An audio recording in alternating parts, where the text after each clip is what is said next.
9 ساکن دهه لکت در کنار شهر استرافشن از جمله مدیر مکتب این دهه با اتهام لطوکوب کارمندان میلیسا دستگیر شدند. به ضد 18 ساکن دهه لکت با اتهام مای دوباشی پرونده های ماموری گشودند. خود دستگیر شدگان و نزدیکان آنها برای شرح ماجرا دسترس نیستند، ولی اکبر شریفی سخنگوی رئیست وزارت کارهای داخلی ولایت سوخت گفت این 9 ساکن لکت سانحه 31 ماه سال جاری در حدود زمین‌های خواجگی‌های دیخونی از حیثیت اوباشی به 3 کارمند میلیسای شهر استرافشن هنگام اجرای وظیفه در افتادند. اکبر شریفی بجز اینکه این 3 کارمند میلیسا برای سنجش معلومات فوری به سمت خدمتی وابسته بوده به زمین‌های خواجگی‌های دیخونی دهه لکت رفته بودند، درباره سبب به آنجا رفتن کارمندان مقامات تفصیلات دیگر ندادند.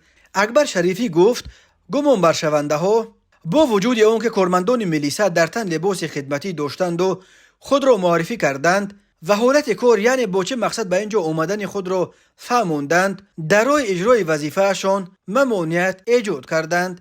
از جمله مدیر مکتب دهه لکت اسفندیار اورنبایف سال تولدش 1989 به آن ابرار می شود که به جای خلاص کردن کارمندان میلیسا از دست همجگان خود برعکس با ماشین رو بسته پیش روی فرار کارمندان میلیسا را گرفته است. یکی از دستگیر شدگان در بیاناتش می گوید که روز زنوزنی رئیس محله و وکیل دهه نیز در جای حادثه بودند، ولی کسی میلیسا را خلاص نکرد بلکه زنید گفتند. یک دستگیر شده دیگر گفت کسی از آنها آن روز مست نبود. به ضد 9 ساکن لکت بر اساس 3 ماده کودکس جنایتی تاجیکستان با اتهام اوباشی گروهی، ماده 237 استفاده زوراوری و تأخیر نماینده دولت، ماده 328 و 330 پرونده جنایتی گشودند.